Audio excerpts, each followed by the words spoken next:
Salam, selamat pagi buat seluruh jemaat yang diberkati Tuhan Yesus Kristus dimanapun saat ini berada. Kita bertemu kembali dalam renungan harian HKBP Resort Sutoyo pada hari ini Senin tanggal 18 Maret 2024. Sebelum kita mendengar firman Tuhan, kita menyerahkan diri kita kepada Tuhan, kita berdoa. Damai sejahtera Allah yang melampaui segala akal, itulah yang memelihara hati dan pikiranmu di dalam Kristus Yesus. Amin.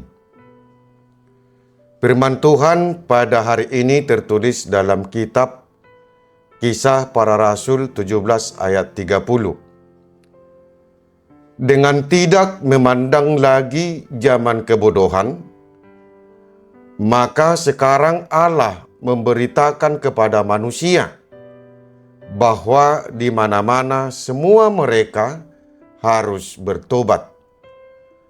Dalam bahasa Batak dikatakan, naung di boluson pamereng ni debatado akataon haoton. Alai anggon waing dibaritahod do tu hajol maon iko sadok sudi bau bahon rohana. Demikian firman Tuhan.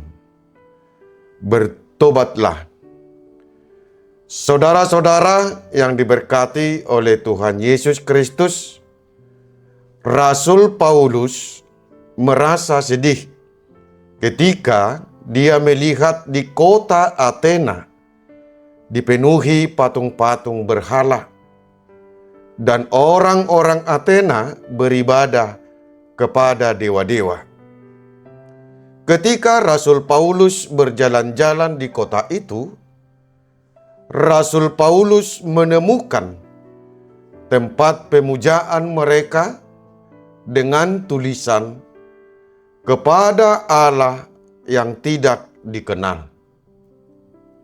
Paulus memakai tulisan ini untuk melakukan tugas penginjilannya di kota Athena. Dan pada kesempatan itu, Paulus memperkenalkan Allah yang tidak mereka kenal itu. Allah yang mereka sembah itu adalah Allah yang telah menjadikan bumi dan segala isinya. Ia yang adalah Tuhan atas langit dan bumi, yang tidak berdiam dalam kuil-kuil buatan tangan manusia, dan juga tidak dilayani oleh tangan-tangan manusia. Dialah yang memberikan hidup dan napas dan segala sesuatu kepada semua orang. Dengan tegas, Paulus menyatakan kepada orang-orang Athena bahwa kita ini dari keturunan Allah. Saudara-saudara yang diberkati oleh Tuhan Yesus Kristus, setelah Rasul Paulus memperkenalkan Allah pencipta alam semesta kepada orang-orang Athena, Paulus mendorong mereka agar bertobat. Paulus mendorong mereka agar meninggalkan kuil-kuil dan jangan lagi melakukan ibadah kepada dewa-dewa. Jangan lagi menyembah Allah yang tidak dikenal. Beribadahlah kepada Allah yang hidup, Allah yang menciptakan langit dan bumi, Allah yang dapat memberi segala sesuatu kepada manusia. Meninggalkan masa lalu, zaman kebodohan, yaitu masa-masa kehidupan yang tidak berkenan bagi Tuhan. Itulah yang diberitakan Allah kepada manusia.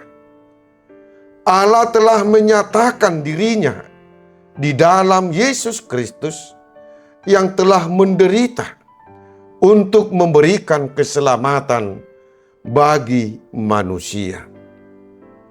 Saudara-saudara yang diberkati oleh Tuhan Yesus Kristus, apakah kita telah mengenal Allah yang kita sembah saat ini? Apakah masih ada orang Kristen saat ini seperti orang Athena, menyembah dan beribadah kepada Allah yang tidak dikenal? Apakah masih ada orang Kristen hidup di zaman kebodohan seperti yang dikatakan dalam nats ini? Tuhan mendorong kita melalui firman-Nya pada pagi ini. Bertobatlah, beribadahlah kepada Tuhan Allah, Allah yang menciptakan alam semesta, Allah yang penuh cinta kasih, Allah yang dapat memberikan kehidupan kepada kita. Karena itu, mari gunakan waktu yang diberikan Tuhan kepada kita untuk memberitakan Injil, memberitakan Yesus yang menderita, mati, dan bangkit, untuk memberikan keselamatan bagi semua orang. Amin. Kita berdoa. Terima kasih Tuhan atas firman-Mu yang kami dengar saat ini. Bimbinglah kami untuk mengenal bahwa Engkaulah Tuhan yang menciptakan alam semesta ini dan yang dapat memberi kehidupan kepada kami. Tuntunlah kami untuk selalu beribadah kepadamu. Ya Tuhan, berkatilah kami satu hari ini dan juga segala aktivitas kami. Terimalah doa permohonan kami ini. Di dalam Tuhan Yesus Kristus kami berdoa. Amin. Saudara-saudaraku yang terkasih, selamat beraktivitas. Tuhan memberkati kita. Salam.